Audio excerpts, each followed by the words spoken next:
All right, good evening, everyone. Welcome to the April 2018 Zoning Board of Appeals meeting, Town of Carmel. The board members' names are in front of you on the podium, and with us is Code Enforcement Officer Mike Carnazza. The way we operate is we'll hear the cases, I'll swear you in, and tell us, what you're trying to do, and then we'll ask for input from the public once we get input from the board, and then we'll close that particular case. At that point, there's no further input from the public, so just bear that in mind. All right, will everyone join me for the Pledge of Allegiance? I pledge allegiance to the flag of the United States of America and to the republic for which it stands, one nation, under God, indivisible, with liberty and justice for all. All right, thank you, everyone. All right, our first case tonight is a holdover from last month.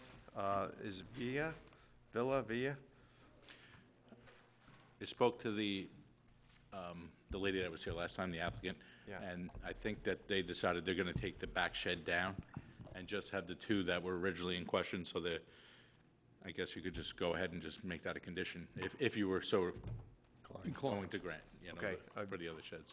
Let me swear you in. State your name and address for the record, and speak into the microphone, please. My name is Luis. I'm Nympha's husband. Okay. I live in 18 Sunset Place. So raise your right hand. Swear to tell the truth, the whole truth, and nothing but the truth, so help you God. Yes, I do. Okay, so are you confirming what Mike just said? You're gonna get rid of the shed in the back? Yeah, the one in the back, we're going to do it. Actually, we did already, so. It's removed already? Yeah. Have you been? I did not by? check it, no, but You don't have any pictures or anything, do you? Not really. Yeah, Okay. the ones in the back, actually, that's the ones that we used, just in summertime, my dog used to go over there, used to be there in the sleep, just summertime. But now my dog's passed away, so there is no reason to keep that one in the back, so that's actually, we're just going to take it off. Actually, we did already, like I'm saying. Okay, so that's the one in the, can you just step up and just be sure we're talking about the right one? Sure.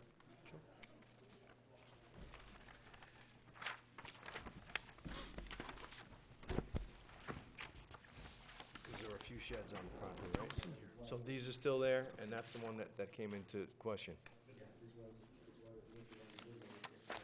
So that's gone? No, no mas? Okay.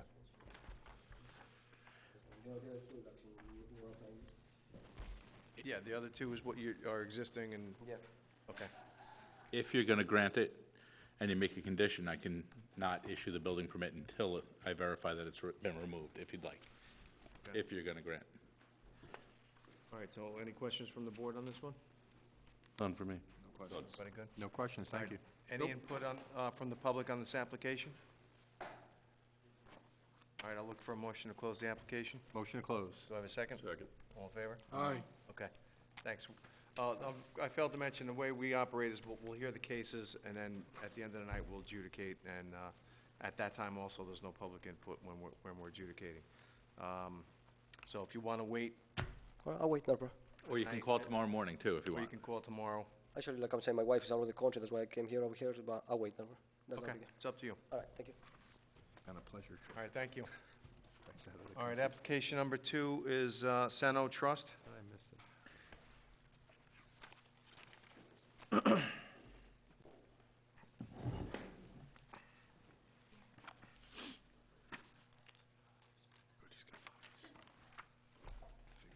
Schilling, how are you? I'm good. How are you? Your applicant's going I don't to be think so. speaking? I don't think so. Should I swear in, just Yeah. play it safe? State your name and address for the record, though. Sarah Kaplan, 3960 Route 52, Homewood, New York. Swear to tell the truth, the whole truth, and nothing but the truth, so help you God. Thank you. Hi, Bill. Hi. Good evening. This is the Angelo Seno Trust application, and present is Sarah Kaplan, who is a trustee of the trust and one of the two children of Mr. Seno, who passed on in 2014. This matter was before you last year, and it was referred to planning, and we're back having gotten through planning and sent back here. This property is on Fowler Avenue, and it's 19 Fowler, and it's 2.5 stories. It's a large, substantial building. The zoning today is commercial, Back in '76, the zoning was residential. It is currently being used as a four-family and has been used as a four-family since 1977. All four apartments are one bedroom, and this property is serviced by town water and town sewer. And as any of you know, Fowler Avenue is now predominantly multifamily. It's one of the few spots in all of Carmel that is predominantly multifamily. Most of the commercial uses that I knew growing up are gone. For example, at the time that my clients purchased in '76, there was a number of commercial uses, but all have dissipated or expired as time went on. Prior to my clients purchasing in '76, the property consisted of two one-bedroom apartments upstairs. And the downstairs was owned and run a business by a person named Stephen Uselak, who used it as a wholesale sign part where he warehoused signs and sold tile. It was not a real prevalent use. He didn't have any signs out front, but he did use it there. When Mr. Porco and Mr. Seno sold, or rather purchased the property in '76, they immediately turned it into a four-family. The commercial use was expired. And again, it's important that I tell you that at the time of their purchase, it was zoned residentially. And so the conversion, it could be argued, was more in keeping with the zone, residential, and more in keeping with the neighborhood, which was turning very quickly to multifamily and residential. When I was here last, I looked for an interpretation, and the interpretation was that the conversion from a mixed use to a residential use, albeit for a family, was more restrictive. And in the alternative, I sought a use variance to allow this four-family to continue in this zone, which it has since '76. And in support of that application then and now, I've submitted an affidavit by Sarah. I'm going to provide you four very brief affidavits of four contractors, most of whom you probably know, licensed in Putnam County, that will talk about the cost to convert from four-family back to two. I have an affirmation of John Porco, who was one of the owners, partners with Mr. Seno, who really talked about the process of how they bought houses together. I submitted a memorandum of law, and I submitted the floor plans, all of which show four one-bedroom apartments. The facts since the 1970s was that Fowler was at the last stages of a commercial development. There was a beautician, that's gone. There was a funeral home, still exists. There was used cars, there was car rentals. There was a gas station, all have expired or have gone away.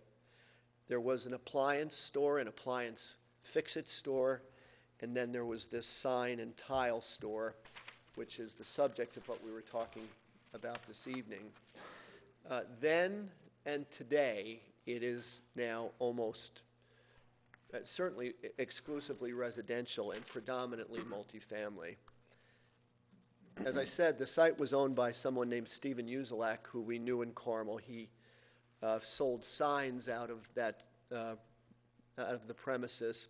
He also owned a number of stores in Carmel or in Kent. The gun shop he owned, and the Satin and Lace store up on 52 he owns. People knew him, and he ran, for all intents and purposes, a warehouse where he sold signs to commercial entities, and he sold tile. Didn't install, just sold. In 1976, Porco and Seno buy.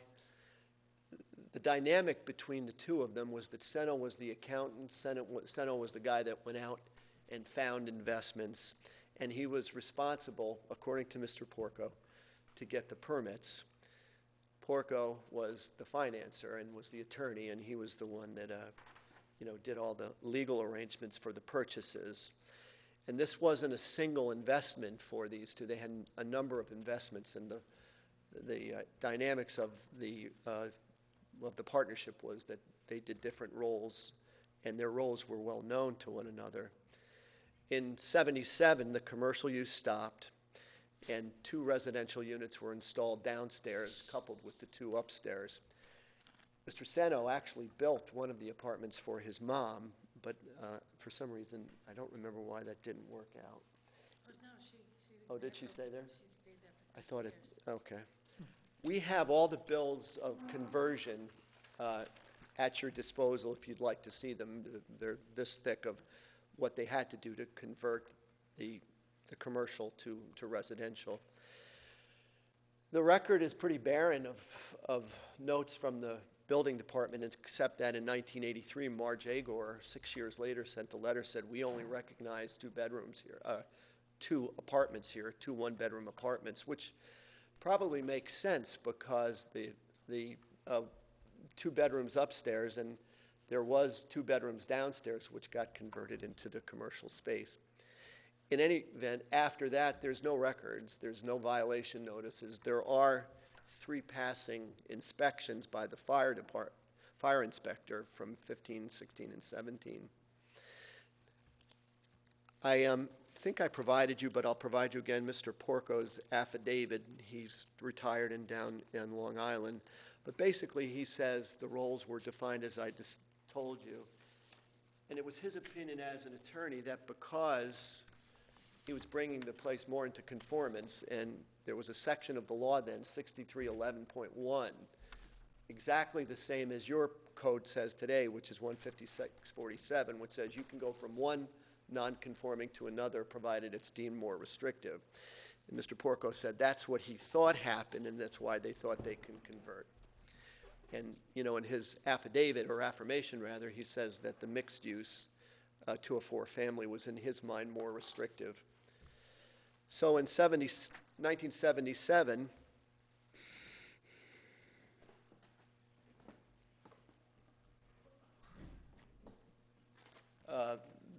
the house, which looks like this, becomes a 4-family. It has 2 doors, a walkway, and then a 1 bedroom for each floor. It's serviced by separate meters, and the hallways are metered as well. And these are photographs, in case you're not familiar with the, They're in our package. Yeah, we have it in the package. but it's a very prominent building, and it's clearly not a single family, and it's almost clearly not a 2-family. And again, I want to stress that it's serviced by town water and sewer. Fowler Avenue is marked with very, very little parking, and that's probably the reason why no commercial development ensued since '76. The 1-bedroom, the 4 one-bedroom works very well on Fowler Avenue. It's walking distance to the town. There's bus services down to the plaza. And it is, for all intents and purposes, an adult complex. There's 1-bedroom apartments don't bode well for children. And in fact, 2 of the 3 existing tenants are older people who take the bus and don't need cars. When the place had 4 tenants, there was 1 car between all 4 of them. And again, because of its proximity to the town and the bus service, it works well for the neighborhood. Currently, most of the, or almost all of the neighborhood is now residential and multifamily. And we took the time to provide you many multifamilies in the immediate area. Excuse me 1 minute. Those are all on Fowler. Yes, that's right next door to us. The bottom photo is a 6-family which immediately surrounds my client's property, and they're all multifamily recognized by the town right on Fowler Avenue, all very close to the property at hand. So the commercial uses are gone. The funeral home, which, by the way, looks extremely residential, is truly the only vibrant commercial use on Fowler Avenue today. And there's a photograph of that. So the commercial use is sort of is an error. It's obsolete. It doesn't belong in a commercial zone with the development as it's been. So my clients took the rent, the property devolved to the trust, and now they're ready to sell and come to find that it's only recognized as a two-family. When I came here before, I was looking for your interpretive powers pursuant to 15647 and then 6311.1, that the conversion at the time was more restricted than, or the use was more restricted than the current use. And I gave you a case in my memo that said the timing of your review has to be 1977 when the conversion took place. And the statute of 6311.1, identical to the one today, allows the conversion from one to the other, provided it's deemed more restrictive. When I last appeared, I asked for your interpretive powers, and the matter got sent to the planning board, and Mr. Besherat is here, and he got the matter through the planning back here.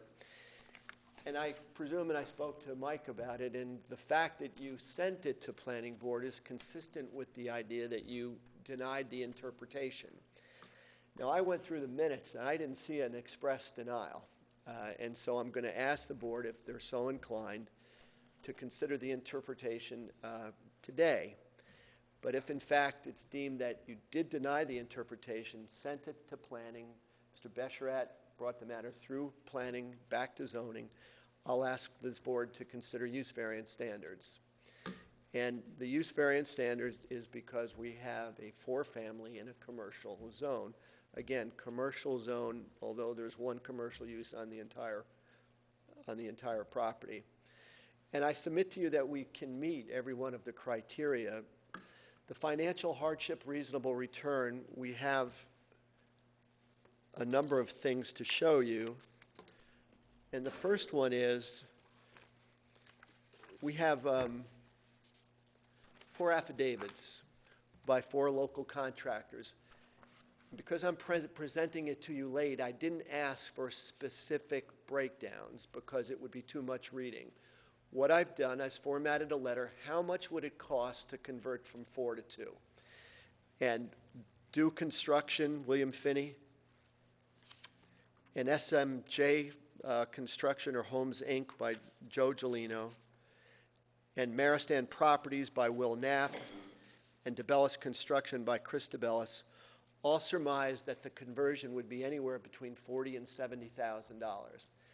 And that includes plumbing, and that includes construction, and that includes everything that would be involved, aesthetics, electrical, all that. To convert from 4 to 2 would be approximately that amount of money. And as I look at this, and I'll pass these over, I wonder what town purpose would be served by making my client pay $70,000 for a property that's been as a 4-family for 42 years. And I submit to you, that's a hardship that my client should not have to sustain. I would also ask you to look at the photograph again. Making that big bunker of a house a 2-family would be wasteful. And that's common sense. And I would ask you to consider that as an element of my client's hardship. And I would also ask you to consider the fact that as for 1-bedroom apartments, you're going to get a senior complexion. There's going to be no children because 1 bedrooms doesn't bode well with people with kids, and hence less car traffic. Another part of the hardship is that, and this is standard and obvious as well, you want us to go back to where it was. What possible commercial use could we entertain for that property? There's none, and that's what's permitted in this zone is a commercial zone, and that's another element of hardship. And lastly, I have a letter from a local realtor, and I asked her just to state what I think is the obvious, and that there's a substantial difference in value as they try to market their property between a 4 and a 2. So I think elements of economic hardship are prevalent in just about every aspect. The house has been there as a 4-family for 42 years. With regard to uniqueness, again, it's got a very, very unique history. It's 40 years in the making. There are no commercial users anymore. The zone is obsolete. The zone is wrong for this development. The conversion was consistent with the residential flavor and the code at the time it was done. It's unique because you shouldn't displace people for no apparent governmental reason. And the most important criteria by case law is the neighborhood, and of course, that's where I think we're strongest. Again, primarily, it's a multifamily code. It's 40 years in the making. We propose no structural changes, so there'll be no change in the neighborhood. There's a 6-family right next door to this would-be 4-family. I'll state that there's a need for housing like this in the village and in other multifamily residences. It's walking distance to the town. There's bus service. It's a perfect use for this house on Fowler Avenue. As far as self-creation is concerned, we don't know. We don't know how it didn't get to the building partner. Mr. Seno died in 2014. Mr. Porco says it was Mr. Seno's job to do it. But I do know it doesn't stand to reason because they had many projects, and that was his job. And somehow it didn't get done here. But you all know self-creation with good faith mistake isn't fatal to an application for a use variance. And finally, very, very quickly, there are a whole lot of area variances on the application if we do go that way. There's not one change. Everything is existing. And there's probably no houses on Fowler Avenue that comply with 40-foot setback or 60-foot setback. So the area variance that we have or that we would need are similar to any other applicant that would come before this board. And so as I conclude, I just want to ask you, what alternatives does my client truly have here?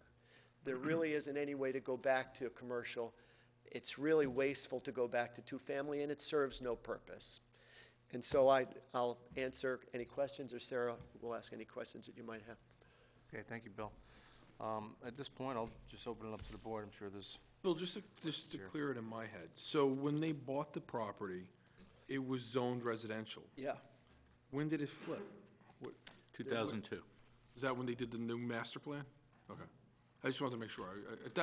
Just because I want to see what that What discount. happened is we had an issue when we were trying to check the zoning on everything. In this area, the right side of the street, Putnam Propane, a funeral home, a gas station on the corner. Right. And multifamily. Right. So you don't make it 1-family, you don't make it, residential. Right. What do you make it? Yeah, we lost the multifamily code. There was no section for multifamily anymore, so that's what it became, commercial. Because what was there was there. Right. No, understood. That's Correct. okay. I think really that was the only thing. I just wanted to. I have a couple things, of course. One thing you haven't really touched on is the parking. To go from a 2-family, you'd need 4 spots. Here you need 8 spots. You did mention parking is very tight in that area. So is there any way that you can have a driveway in the back and park cars in the back? There There's is some parking in the back. Because here it says, It's a long driveway. okay. To the left, if you look at the pictures, it's to the left of the building. The problem So- is by code, we can only say that's 1 spot. Yeah, because you can't stack. 'Cause Right, if you I'm the front car, I can't get out now. That's why they have the aisles and everything else. So we probably should have wrote 1 on there for where it's 8-0, probably should have been 8-1. Oh, right. Because you can park 1 car there, but still, it's only 1 car. All the time that we've owned it, we've only had one person with a car. I understand, but that's, No, just from the And, code. question and it does service a certain population of people that don't want 2 bedrooms, just want for themselves and their spouse, and are good and walk into the town or take a bus down to their doctors or the plaza. So having 2 bedrooms would sort of take away that availability to some people. You can't park in the back, you can't take that driveway and then go to the backyard and make spots? Really? I guess you gotta swear him Yeah, in. swear him. Well, if you're going to speak, I just swear you in. Yeah, wouldn't you State your name and address for the record. William Besharat, 266 Sheer Hill Road, Mayor Pack. Swear to tell the truth, the whole truth, and nothing but the truth, so help you God. Yes. Just do me a favor, lift up the microphone so it's being recorded, and if you're going to speak. The parking, the area in the back, it has a slope to the property, so it will not, putting cars in the back will be very hard to maneuver them, to turn them on and bring them out. It's pretty tight with the steep slope in there. And that's the only space recreation. I was there when we were measuring the building, what have you. And that's where the people were hanging out, having a little barbecue. It seems to me the 4 tenants were like family, they were hanging out together. And that's the only place. The driveway itself is long enough to fit 4 or 5 cars if it ever, there's a need for it. And there is another also parking space in the front, according to the surveyor, which that does exist. There is room for parking if it ever need to be stacked together. And the reason why we didn't put, there was room for 1 parking space, because it's a slightly less than 10 foot required for that, so that's why we didn't put it in. What's the width of the driveway? I think the driveway is like 8, 9 foot wide. It's a standard driveway. Is there room to make it wider so that No. one's a parking lane and one's a passing lane? No, absolutely not. The whole property setbacks there, I think, is about 10 feet or less. So then it's a free-for-all for the front, off-street parking. Correct. That's why we couldn't count it as even one, because it would have to be 10 feet wide to be a parking spot. That's, Right, it's we did discuss 9.3. that. Correct. Oh, that's why, okay. Okay, you also, I guess this might be a Mike question. There are quite a few multifamilies. Are all of them in compliance somehow? Have they all gone for their interpretations and their use variances? Or how were they able to have multifamilies and There this have- one got caught? There have been a couple that have been here, but there Remember are one or a two. bunch, Yeah, one on correct. the There corner. are a bunch that have just been there forever. So you think that they existed? Pre-existing non-conforming, yeah. Okay. Like this would have been pre-existing It's not out of non-conforming character if for- it was still the same, or if the conversion happened prior to 1955, they would not be here right now. Rose, Right. if I could answer that too, had it not been the lapse of those 3 years where Mr. Uzelak used it, I believe we'd have a predated use here, because there were 2 bedrooms up top and two-bedroom apartments down below, and Uzelak wiped out the bottom for his store. So if it weren't for that 3-year lapse, we would come in and ask for an interpretation from Mike or the board that it was predated as a 4-family, Oh, Or you wouldn't have even been here. or we wouldn't have been here, right? okay, no other questions? What's the shed used for? Where is the shed? It's Can in I the see? backyard. In the backyard to the right? Side yard Yeah. shed. The- I mean, on the drawing, it's here, it's- it's the right side. Yeah, it's, pardon me. It's storage. One of the tenants does the lawn there, so she keeps just tools. I have nothing It's a further. small. Yeah, it's small. Thank you. No questions. No questions from me. No question. All right, does anybody in the public have any questions or concerns on this application? Come on up. State your name and address for the record, and I'm going to swear you in. My name is David Chow. I live on Ten Ridge Road. Ridge Road, okay. Swear to tell the truth, the whole truth, and nothing but the truth, so help you God. I do. Thanks. So I just had 2 quick questions. Does Angelo A. Seno Trust operate any other houses on Fowler? No. Okay. And the intention was to convert it and then sell it. No, well, Bill? You gotta use the microphone. Yeah. Mr. Sato, what were his intentions? Yeah, is it to convert? What's the What's the intention intention is now? now? Oh, to Yeah. sell. They're trying to market it for sale. Market Right. it for sale. Market for sale as a 4-family. It's a 4-family. It's a legal 2-family. We've had it for a 4-family since 1970, whatever. So we're just looking to sell it as a 4-family. Okay, I have no There's more no questions. change to what it's existing as now. Yeah. There's no change. I have no more questions. Okay, Thank you. thank you. Does anybody else have any input or questions? I just know this woman for my whole Speak now or forever hold your peace. That might scare him away. Name and address. Steve Dill, 13 Fowler Avenue, Carmel, New York. Swear to tell the truth, the whole truth, and nothing but the truth, so help you God. Yes, I do. Thank you. Speak your piece.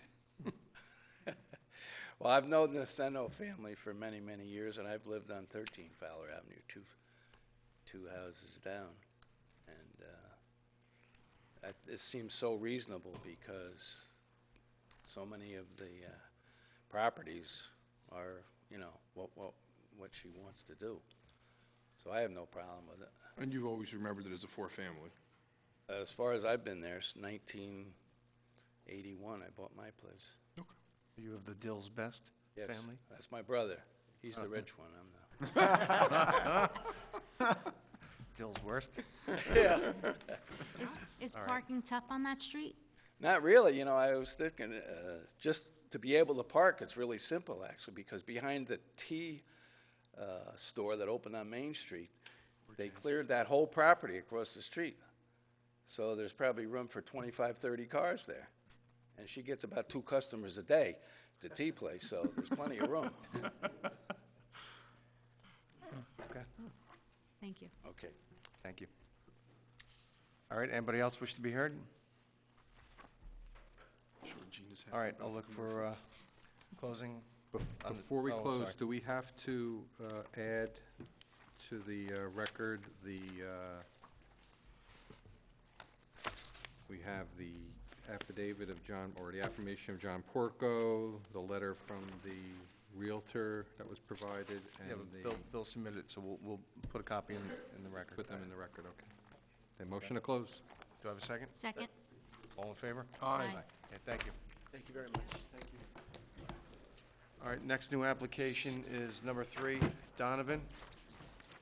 They're seeking variance of section 156-15, seeking an area variance to construct a front covered porch. Property is located 12 Weber Hill Road, Mahopac. State your name and address for the record. Thomas Donovan, 12 Weber Hill Road, Mayapack. Swear to tell the truth, the whole truth, and nothing but the truth, so help you God. Yes, I do. Go ahead, tell us what you're looking for. So here's the house, built in 1860. You guys should have a copy of these 5 or 6 pictures that I'm going to reference. What year? Huh? What year was that? 1860. 18, okay. Yep. Wow. And so it's 4 acres, but the house is right up on the street, like many of those days are.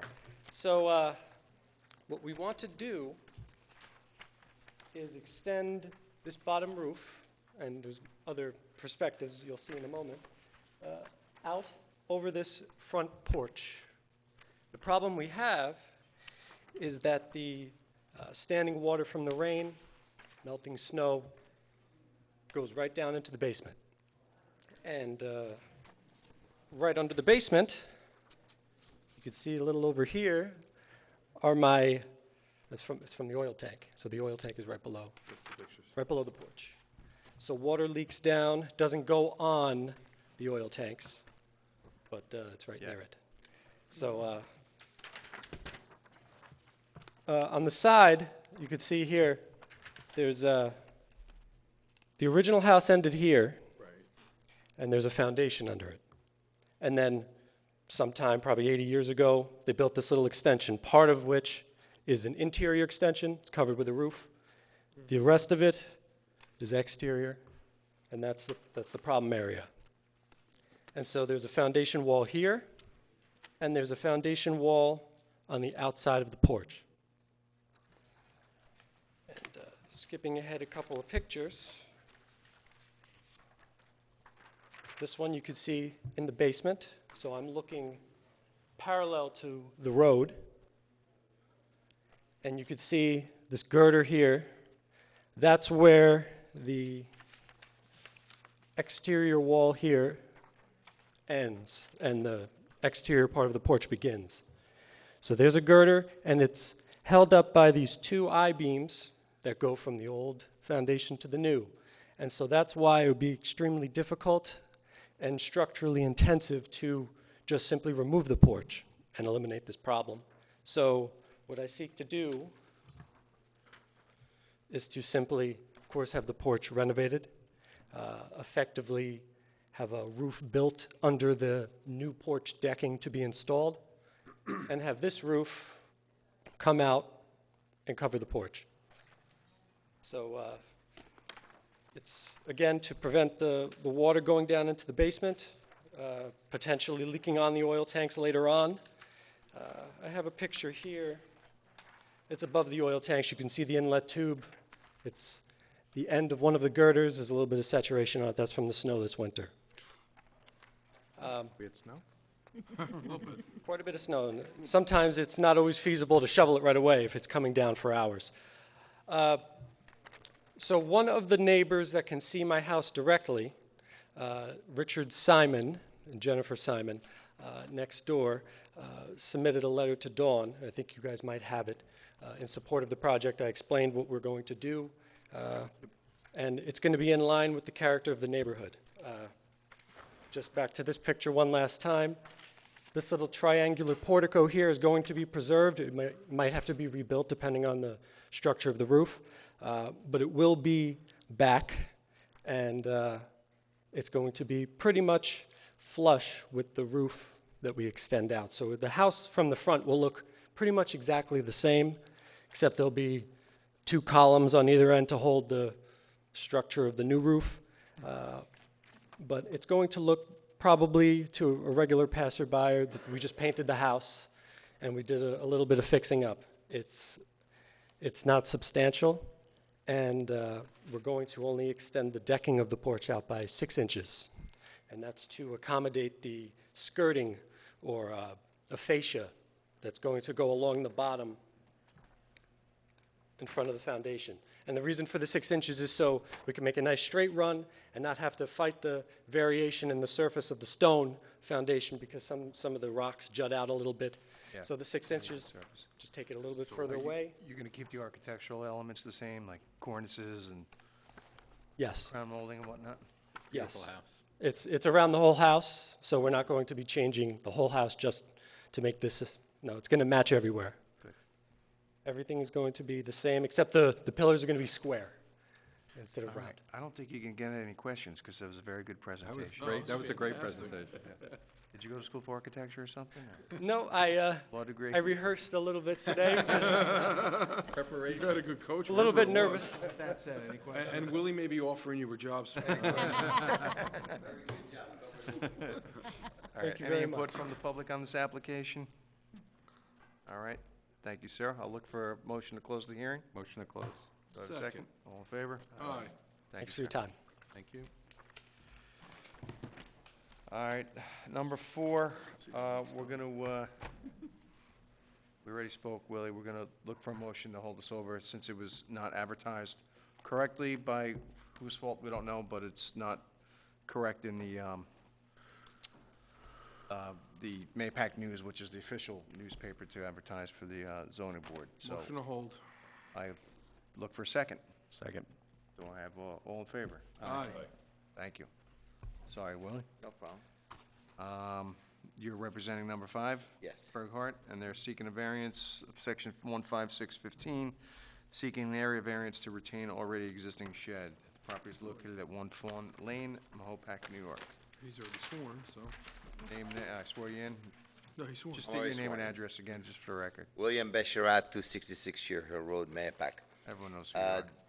This is a clean-cut situation. Somehow, when the shed was built, it got the wrong angle, wherever it ended up encroaching 1.4 feet onto the required setbacks from the property. The shed is a little bit oversized shed. It's not a garage because you cannot park a car to it or whatever. So we want to get away from the use of the word garage because number 1, doesn't have enough door to get in. Number 2, it has the combustible flooring, so you cannot park vehicles in it. What are the dimensions? 12 by 20. It's the garage. size dictate that it's a garage size. It's a garage, and for the record, we have to keep it a garage? Correct. Because you're gonna require a CO for it, so please just don't, if we call it a shed, then it's gonna get confusing later. It's a garage, by definition. Storage garage, All right. not motor vehicle garage. Fine. That's the point I'm trying to make because the combustible floor in there, and we don't want to change floor on it. Anyway, the garage as it exists, it's with encroach on the setbacks, just slight amount. It's not really that substantial.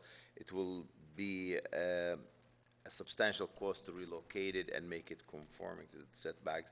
As it exists, it's in compliance with what the neighborhood is all about. It doesn't create any change to the neighborhood. It does not create any hardship on the neighbors. There are no available properties to purchase and make this variance go away.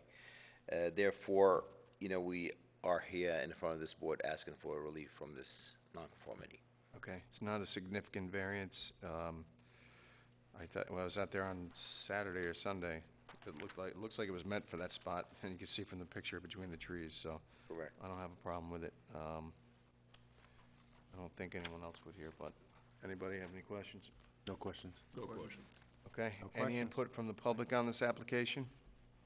Okay, I'll look for a motion to close the hearing. Motion to close. Second? Second. All in favor? Aye. Thank you a lot. very much. All right, number 6, Marie Bloom.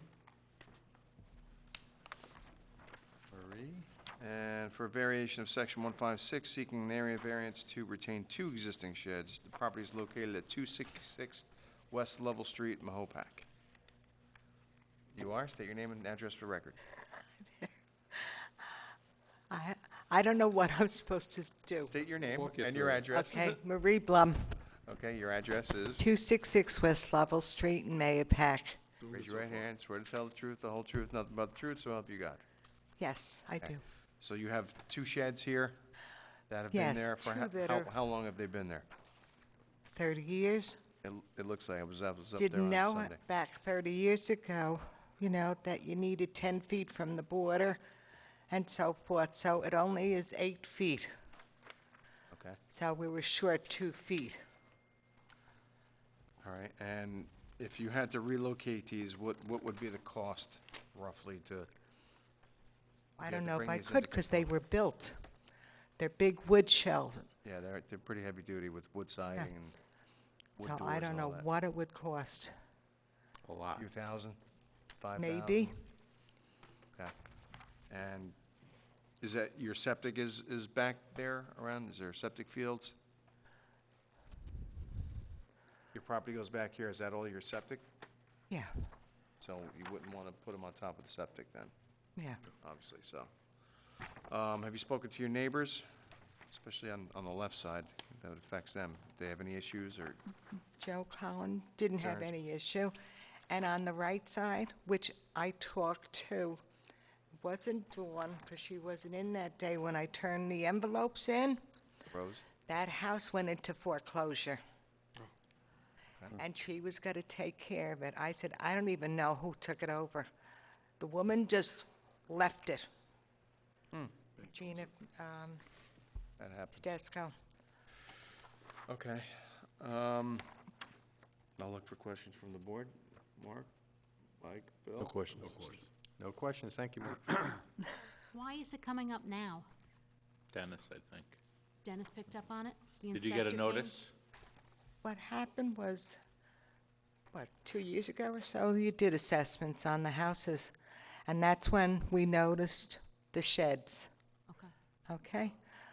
I mean, there's one shed that's against the house that has nothing to do with the 2 that are off Yeah, that's the conforming. line. So I'm trying to clear up things that came up. Okay, We that makes appreciate sense. that. Yeah. Very honest. No questions. Okay. Sorry, yes, that's right. Any input from the public on this application? Okay, I'll look for a motion to close this. Motion to hearing. close. I have a second. All in favor? Aye. Thank you. Thank you. Thank you. Have a good night. You too. Okay. All right, and finally tonight, number 7, Quader. Am I pronouncing that right? Okay, and you're looking for a variation of section 15615, seeking an area variance to retain existing side deck. Property is located at 57 Lakeside Road in Mahopac. State your name and address for the record. Zuhair Kuwaider. Raise your right hand. Swear to tell the truth, the whole truth, and nothing but the truth, so help you Yes, God. I do. All right, let us know what's going on here. Well, it's an existing deck, but it's 5 feet width. And this is the only entrance for the house from the first floor. There is another entrance for the basement, but that's the only entrance. So there had to be something there to get into that second floor door. All right. It's a raised door, so there had to be some way How to did this get in. get picked up? Did Like, this De- sounds Dennis? like a Dennis thing. Did Dennis pick this up? I don't know how this one came up. Yeah. No, it's for, the house is sold already. Speaking to So the, title, Yes. Title. a municipal violation search was done, and it came up The house as, is all sold. right, it looks like it's, I saw it the other day, it looks like it's been there for quite a while. Yeah. In fact, I thought, by looking at plans, it looked like it was gonna be rebuilt, but No, no, it's existing. it's still pretty sound, it's just, yeah, looks It's like it's existing. been there for a while, it's painted and chipped. Neighbors on the other side have no issue with it, obviously they'd be here or would've sent some letters, and there's nowhere else to, I was gonna say, to relocate this, you can't, there's the only access to that house at that point, That's the so only doors there. entrance. you're locked in here. Details. Gotta get in. I mean, if you had to build a new entry to the front, yeah, what kind of cost? We're talking like tens of thousands of dollars to, I mean, the structure, the architect of the house, you can't. wouldn't allow for it. That's what I'm saying. You'd have to renovate and shift things from within, There will inside the be interior more, layout. more, and- more zoning, more alteration to Okay, make an extension for the house, which is, very costly thing to do. Okay. Any questions from the board? No questions. Questions, thank you. Any input from the public on this application? Okay, I'll look for a motion to close the hearing. Motion to close. Do I have a second? Second. All in favor? Aye. Thank you. Okay, what shall I do now? just stick around. We're gonna either take a break or we'll go right through. You guys wanna, Let's boogie. take a break? Let's go. Good? Yep. You're good? We're good. Mike, you wanna take a break? It's up to you guys. You want to discuss anything? I'm good, if you guys are all good. Let's do it. Okay, we're gonna go straight through. At this point, there's no input from the public on any application here tonight. Let's go through them. Number one, Via, I'll look for a motion. Motion to grant on the condition that the rear shed be removed prior Prior to the to. issue of its building permit. Second. All in favor? Aye. All right, motion granted. Number two, Seno. I look for an interpretation Or, Or the use variance. or the use variance. motion to grant the use variance. Okay, discussion? I think council laid out all the criteria for a use variance with the appropriate evidence, and I think it's better to go that route than to go with the interpretation. You want to just go through them? Number one, incapable of earning a reasonable return if used for any of the allowable uses. Dollar amounts, I think you kind of He proved. provided a lot of that Especially if it goes information. back to commercial, doesn't make any sense. All right. Number two, properties affected by unique or at least highly uncommon circumstances. I would say. I think that applies as well. As proven. Will not alter the essential character of the neighborhood as proven by the pictures and the cases that have been through this board prior to. It on is the the same street. character of the neighborhood. Right. Right. And number four, it's not self-created. No. No. All right, any other discussions or input? Down here, you guys are good? Yep. All right, I'll do roll call vote. Start with you, Silvio. I'm for the motion. Rose? For the motion. Bill? For the motion? For the motion. Four. And I'm for the motion. All right, so that's carries. Do we have to do the area variances? Do we have to do another one? Number three, Donovan, I'll look for a motion. Motion to grant. Do I have a second? Second. All in favor? Aye. Okay, that's granted. John, Number, quick technical question. Do we do an area? Oh, we have to do the area variance on, we got to double back to that. well, they're looking for a use variance. They're looking for all the area variances also. Let's do that. We need to, okay. we need to have a second Yeah, motion. we have to do that. Okay. All right, let's go back. I'll look for a motion to open the case back up. Motion open up number Two. Seno. Do I have a second? Second. Okay, further discussion for area variances. Motion to grant. Second. All in favor? Aye. Motion to close. No, we don't Oh, have it's granted. Separate. to. We're good.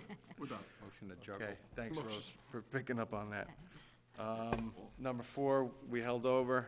Number 5, Berghort, I'll look for a motion. Motion to grant. Do we have a second? Second. All in favor? Aye. Granted. Number 6, Bloom, look for a motion. Motion to grant? Second? Second. All in favor? Aye. Granted. And number 7, Waiter, Motion to grant. do I have a second? Second. All in favor? Aye.